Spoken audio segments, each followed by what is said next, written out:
Bienvenue dans la semaine 1 du MOOC Les fonctions cellulaires. Nous allons voir maintenant la signalisation par des médiateurs chimiques locaux et utilisant des récepteurs couplés à une enzyme.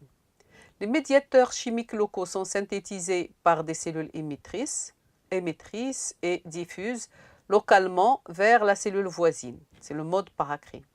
Ils peuvent diffuser vers la cellule sécrétrice elle-même. C'est le mode autocrine.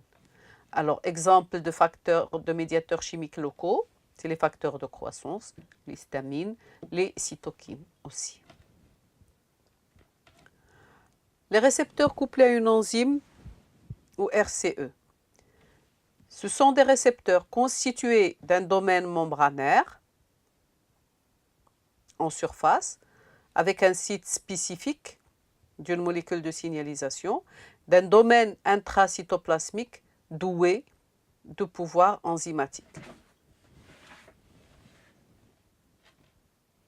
Le pouvoir catalytique de l'enzyme n'est révélé qu'après liaison du ligand sur son récepteur, ce qui entraîne une dimérisation du récepteur, son phosphorylation croisée ou son autophosphorylation selon les cas, et formation d'un signalosome à la fin.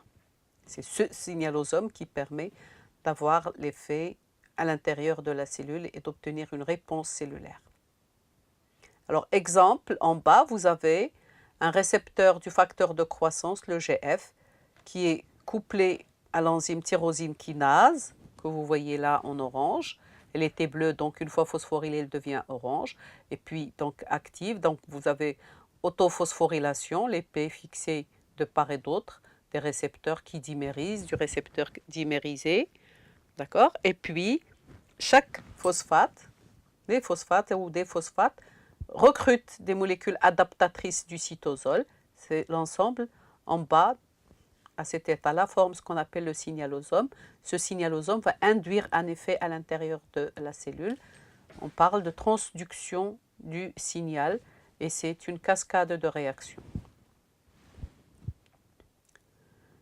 Le récepteur lié à une enzyme présente deux possibilités pour l'enzyme, ce qui donne deux types de récepteurs. Les récepteurs liés à une tyrosine kinase, ou RTK, qui fonctionnent, comme on vient de le voir, par dimérisation, autophosphorylation et formation d'un signalosome. Par exemple, parmi les signalosomes formés, vous avez le JAK-STAT impliqué dans le cycle cellulaire, tyrosine 2 et JAK1 impliqués dans les cancers immunitaires, comme les leucémies et les lymphomes. Deuxième type de récepteur, c'est le récepteur sérine thréonine kinase, qui est un récepteur au TGF-bêta que vous allez voir par ailleurs. Alors, voilà les schémas des principaux types de récepteurs à activité tyrosine kinase les plus connus. Vous avez le récepteur à EGF, à l'insuline, ou NGF, PDGF, ou FGF, ou VEGF, et à d'autres ligands. Activation du récepteur RTK. Donc là, on va prendre l'exemple du PDGF, Platelet Derived Growth Factor. Vous avez donc là, c'est un récepteur RTK, comme vous voyez là en rouge, la tyrosine. Donc là, après fixation du PDGF, vous avez dimérisation du récepteur, puis activation de l'activité kinase, phosphorylation, autophosphorylation, phosphorylation croisée du récepteur. La dimérisation du récepteur induit l'activation de la tyrosine kinase du récepteur et son autophosphorylation. Les kinases, ils sont activés par phosphorylation, déphosphorylation du groupement OH de la tyrosine, ce qui donne une tyrosine kinase, ou sur un acide aminé aliphatique, sérine thréonine, ce qui donne une sérine thréonine kinase. Par la suite, il y a formation du signalosome par induction et fixation d'adaptateurs à partir du cytosol. Le signalosome est un complexe formé par l'association de molécules, ce qui donne une activité biologique précise, par exemple la prolifération, l'expression des gènes. Si le signalosome est dissocié, l'effet précédent s'arrête bien sûr. Alors ici, après la dimérisation et la phosphorylation du RTK, vous allez voir que par la suite, ces phosphorylations, la formation du signalosome, induit soit l'activation des kinases, c'est la voie MAP kinase que vous voyez à gauche, mitogène activated protein kinase, qui va entraîner l'activation de facteurs de transcription et l'expression des gènes entraînant la prolifération. Cet effet peut avoir lieu aussi en parallèle grâce à l'activation de la voie PI3 kinase AKT ou PKB qui entraîne la même chose. La voie des MAP kinases est cascade d'activation.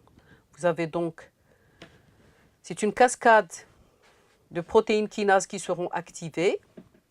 Alors, l'arrivée du facteur de croissance qui constitue un stimuli va entraîner la fixation, la formation du signalosome par fixation de recrutement d'activateurs du cytosol, tels que les petites protéines GRAS ou RAC, entre autres, et puis activation de protéines kinases telles que la RAF ou MEC1, comme vous le voyez là dans la voie RAC, puis après activation de deux autres kinases, MAP kinase kinase 1 et la MAP kinase kinase 4 pour RAC, MAP kinase 1 pour la voie RAS. Par la suite, il y a recrutement, donc activation de facteurs nucléaires. MAP kinase, là le RK12 qui est un facteur nucléaire, ou le JONK.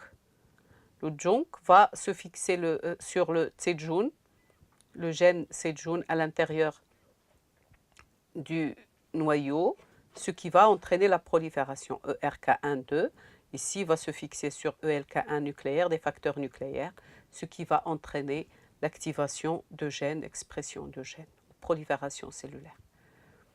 La voie des MAP kinases et cancers. Dans de nombreux cancers, RAS, petite protéine G, présente une mutation ponctuelle, ce qui le rend